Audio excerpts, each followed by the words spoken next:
शिव बाबा याद है ना। ओम शांति। 22 मार्च 2024 के ईश्वरीय महावाक्य। पहले सुनते हैं मुरली के मुख्य पॉइंट्स। बाबा ने कहा, बच्चे देही अभिमानी बनो।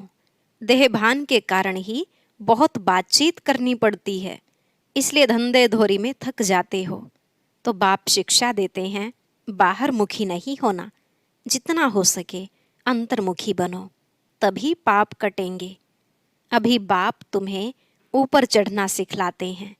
अगर बुद्धियोग बाप के साथ नहीं लगाएंगे तो जरूर नीचे ही गिरेंगे। बाप की याद से ही ऊपर चढ़ते हो। फिर बाबा ने कहा, यह तो युद्ध का मैदान है, ऐसे कोई मत समझे कि बहुत सहज बात है। मन के तूफान व विकल्प ढेर के ढेर न चाहते हुए भी आएंगे, परंतु इनमें मूंझना नहीं है। योग बल से ही माया भागेगी, इसमें बहुत पुरुषार्थ करना है।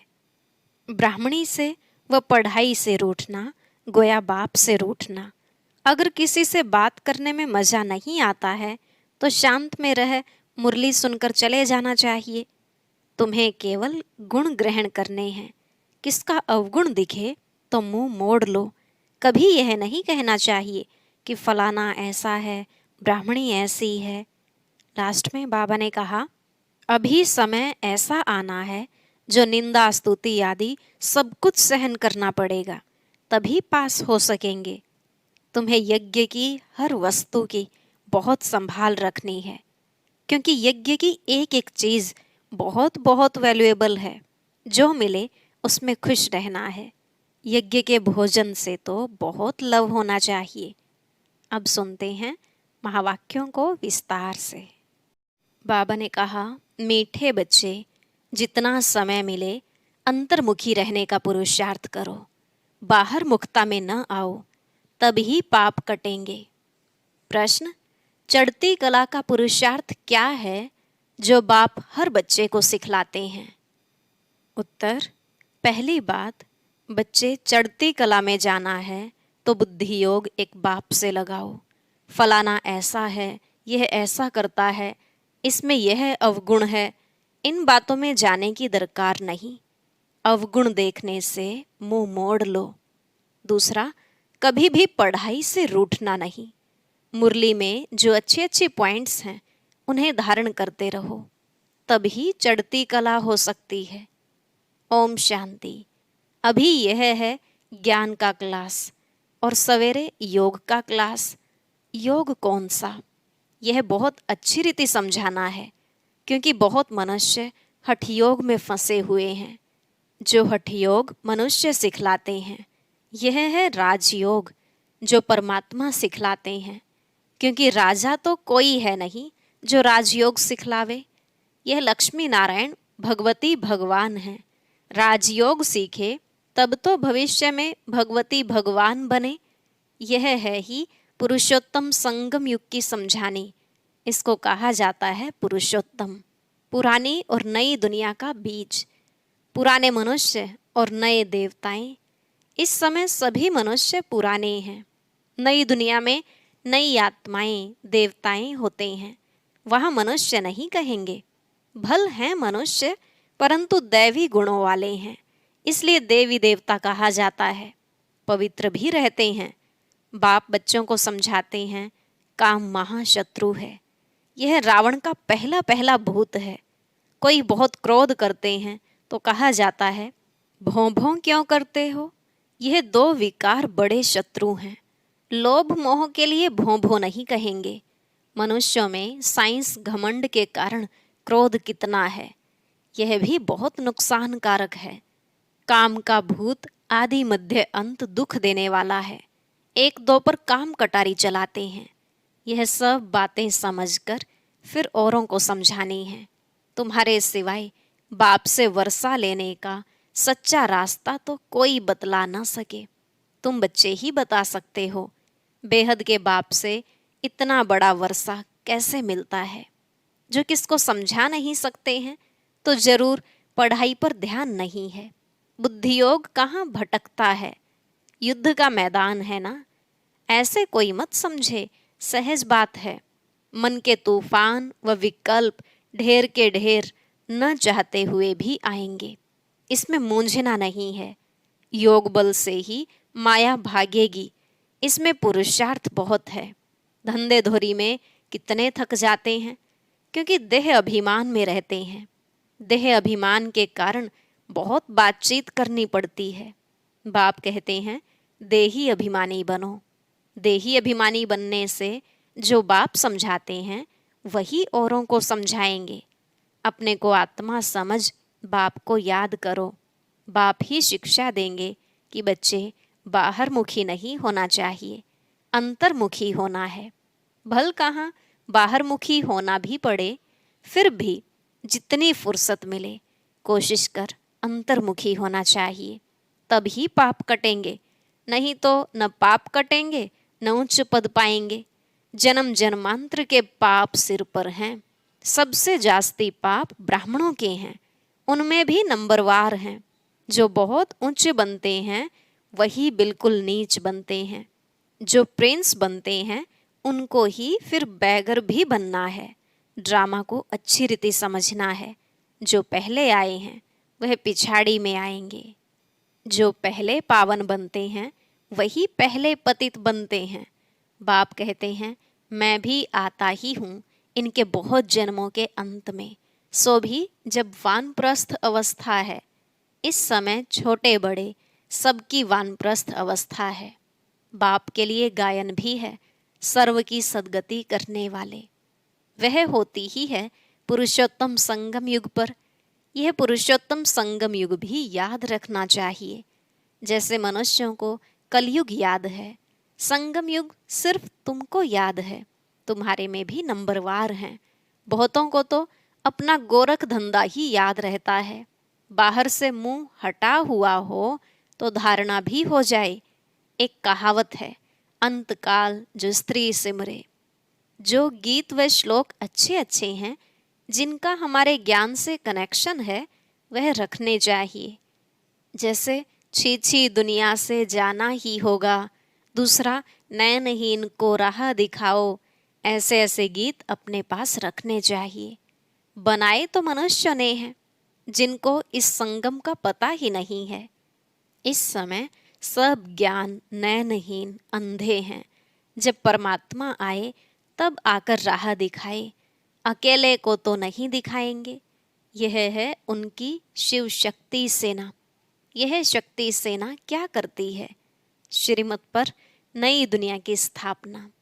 तुम भी राजयोग सीखते हो, जो भगवान के सिवाय कोई सिखला न सके। भगवान तो निराकार है, उनको तो अपना शरीर है नहीं। बाकी जो भी हैं सब शरीरधारी हैं। ऊंचते ऊंच तो एक बाप ही है जो तुमको पढ़ाते हैं। यह तो तुम ही जानो। तुम्हारे में भी नंबरवार हैं, तो तुमको वार्निंग देनी चाहिए, बड़े बड़े अखबार में डालना चाहिए। मनुष्य जो योग सिखलाते हैं वह है हठयोग।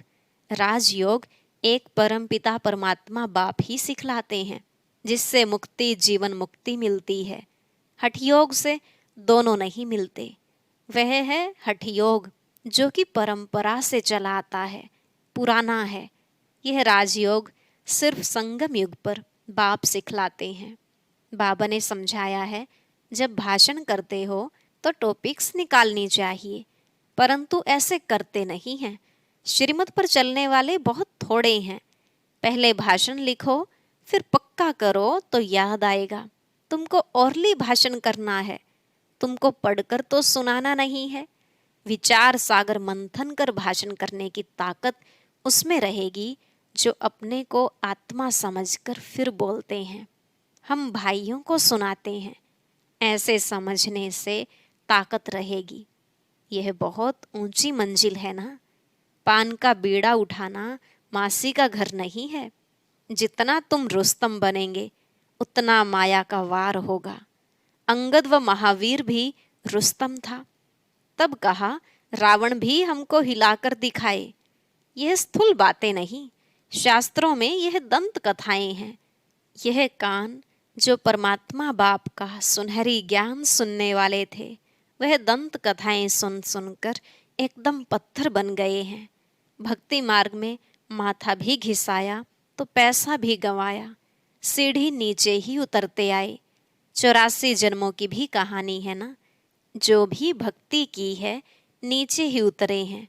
अब बाप ऊपर चढ़ना सिखलाते हैं, अब तुम्हारी चढ़ती कला है। अगर बुद्धि योग बाप के साथ नहीं लगाएंगे तो जरूर नीचे ही गिरेंगे। बाप को याद करते हो तो ऊपर चढ़ते हो। मेहनत है बहुत, परंतु बच्चे गफलत करते हैं। धंधे में बाप को और नॉलेज को भूल जाते हैं। माया तूफान में लाती है, फलाना ऐसा है, यह करता है, यह ब्राह्मणी ऐसी है, इसमें यह अवगुण है।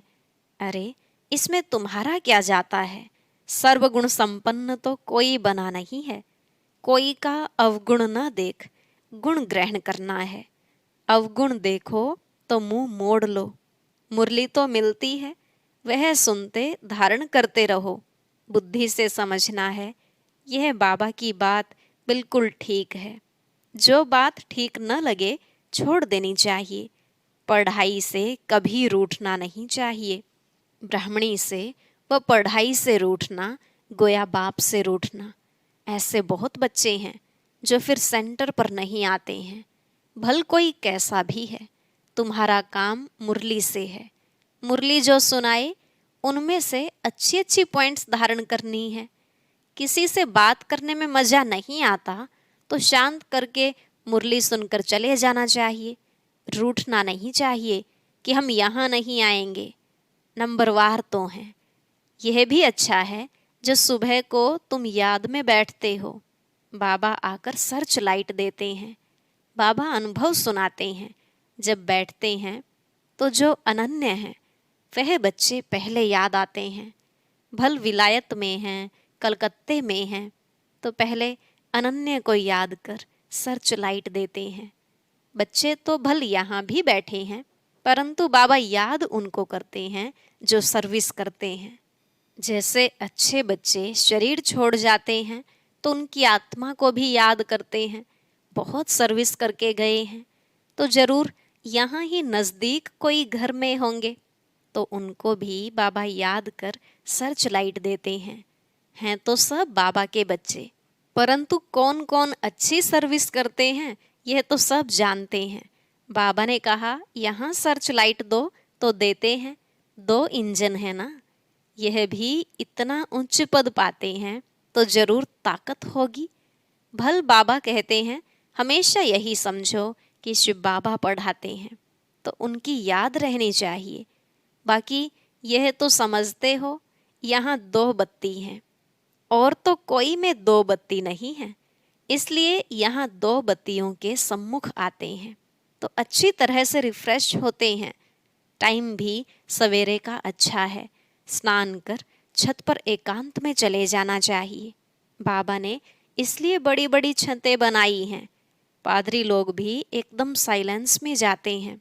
जरूर क्राइस्ट को याद करते होंगे, गॉड को जानते नहीं। अगर गॉड को याद करते होंगे तो शिवलिंग ही बुद्धि में आता होगा। अपनी मस्ती में जाते हैं तो उनसे गुण उठाना है। दत्तात्रेय के लिए भी कहते हैं वह सबसे गुण उठाते थे। तुम बच्चे भी नंबरवार दत्तात्रेय हो। यहाँ एकांत बहुत अच्छा है, जितनी चाहो कमाई कर सकते हो। बाहर तो गोरख धंधा याद पड़ेगा। 4 बजे का टाइम भी बहुत अच्छा है। बाहर कहाँ जाने की जरूरत नहीं है। घर में बैठे हो, पहरा भी है। यज्ञ में पहरा भी रखना पड़ता है। यज्ञ के हर वस्तु की संभाल रखनी पड़ती है, क्योंकि यज्ञ की एक एक चीज़ बहुत बहुत वैल्यूएबल है। इसलिए सेफ्टी फर्स्ट। यहाँ कोई आएंगे नहीं, समझते हैं यहाँ जेवर आदि तो कुछ है नहीं। यह मंदिर भी नहीं है। आजकल चोरी सब जगह होती है। विलायत में भी पुरानी चीज़ें चोरी करके ले जाते हैं। जमाना बहुत डर्टी है। काम महाशत्रु है, वह सब कुछ भुला देता है। तो तुम्हारा सवेरे एक क्लास होता है एवर हेल्दी बनने का, और फिर यह है एवर वेल्दी बनने का। बाप को याद भी करना है तो विचार सागर मंथन भी करना है। बाप को याद करेंगे तो वर्षा भी याद आएगा। यह युक्ति बहुत सहज है। जैसे बाप बीज रूप है, झाड़ के आदि मध्य अंत को जानते हैं, तुम्हारा भी धंधा यह है। बीज को याद करने से पवित्र बनेंगे, चक्र को याद करेंगे तो चक्रवर्ती राजा बनेंगे, अर्थात धन मिलेगा। राजा विक्रम और राजा विक्रमाजीत 2 संवत मिक्स कर दिए हैं। रावण आया तो विक्रम संवत शुरू हुआ, डेट बदल गई। वह चलता है 1 से 2500 वर्ष, फिर चलता है 2500 से 5000 वर्ष तक। हिंदुओं को तो अपने धर्म का पता नहीं। यह एक ही धर्म है जो असली अपने धर्म को भूल अधर्मी बने हैं, धर्म स्थापक को भी भूले हैं। तुम समझा सकते हो आर्य समाज कब शुरू हुआ? आर्य अर्थात सुधरे हुए सतयुग में थे, अन आर्य अभी हैं। अब बाप आकर तुमको सुधारते हैं। तुम्हारी बुद्धि में सारा चक्र है। जो अच्छे पुरुषार्थी हैं वह खुद भी जानते हैं, औरों को भी पुरुषार्थ कराते हैं। बाप है गरीब निवाज, गांव वालों को संदेश देना है। 6 चित्र काफ़ी हैं। 84 के चक्र का चित्र बहुत अच्छा है, उस पर अच्छी तरह समझाओ। परंतु माया इतनी प्रबल है जो सब कुछ भुला देती है। यहाँ तो दोनों लाइट इकट्ठी हैं, एक बाप की एक इनकी, दोनों जबरदस्त हैं। परंतु यह कहते हैं तुम एक ही जबरदस्त लाइट को पकड़ो। सब बच्चे यहाँ भागते हैं, समझते हैं डबल लाइट है। बाप सम्मुख सुनाते हैं, गायन है, तुम ही से सुनूं, तुम ही से बोलूं। परंतु ऐसे नहीं, यहाँ बैठ जाना है। 8 रोज काफ़ी हैं, अगर बिठा दें तो ढेर हो जाएं। ड्रामानुसार सब कुछ चलता रहता है, परंतु तुमको आंतरिक खुशी बहुत होनी चाहिए। वह खुशी उन्हें होती जो आप समान बनाते हैं। प्रजा बनावें तब राजा बने। पासपोर्ट भी चाहिए। बाबा से कोई पूछे तो बाबा फट से कहते हैं, अपने को देखो, मेरे में क्या अवगुण है। स्तुति निंदा सब सहन करना पड़ता है। जो यज्ञ से मिले उसमें खुश रहना है। यज्ञ के भोजन से तो बहुत लव चाहिए। सन्यासी थाली धोकर पीते हैं क्योंकि उनको भोजन का महत्व है। समय ऐसा आना है जो अनाज भी ना मिले, तो सब कुछ सहन करना पड़ता है, तब पास हो सकेंगे। अच्छा, मीठे मीठे सिकिलधे बच्चों प्रति माता पिता बाप दादा का याद प्यार और गुड मॉर्निंग। रूहानी बाप की रूहानी बच्चों को नमस्ते। रूहानी बच्चों की रूहानी बाप दादा को नमस्ते नमस्ते, गुड मॉर्निंग, शुक्रिया बाबा, शुक्रिया। धारणा के लिए मुख्य सार। पहला पॉइंट, किसी में भी कोई अवगुण दिखाई दे तो अपना मुंह मोड़ लेना है। पढ़ाई से कभी रूठना नहीं है। दत्तात्रेय मिसल सबसे गुण उठाने हैं। दूसरा, बाहर से बुद्धि निकाल अंतर्मुखी रहने का अभ्यास करना है। धंधे धोरी में रहते देही अभिमानी रहना है, बहुत बातचीत में नहीं आना है। वरदान, ईश्वरीय सेवा के बंधन द्वारा समीप संबंध में आने वाले रॉयल फैमिली के अधिकारी भव। ईश्वरीय सेवा के बंधन द्वारा समीप संबंध में आने वाले रॉयल फैमिली के अधिकारी भव। बाबा ने कहा, ईश्वरीय सेवा का बंधन नज़दीक संबंध में लाने वाला है। जितनी जो सेवा करता है उतना सेवा का फल समीप संबंध में आता है। यहाँ के सेवाधारी वहाँ की रॉयल फैमिली के अधिकारी बनेंगे। जितनी यहाँ हार्ड सेवा करते उतना वहाँ आराम से सिंहासन पर बैठेंगे, और यहाँ जो आराम करते हैं वह वहाँ काम करेंगे। एक एक सेकंड का, एक एक काम का हिसाब किताब बाप के पास है। स्लोगन, स्व परिवर्तन द्वारा विश्व परिवर्तन का वाइब्रेशन तीव्र गति से फैलाओ। स्व परिवर्तन द्वारा विश्व परिवर्तन का वाइब्रेशन तीव्र गति से फैलाओ। अच्छा, ओम शांति। अब सुनते हैं आज की अव्यक्त मुरली। इसके लिए ऊपर दिए गए बॉक्स पर क्लिक करें।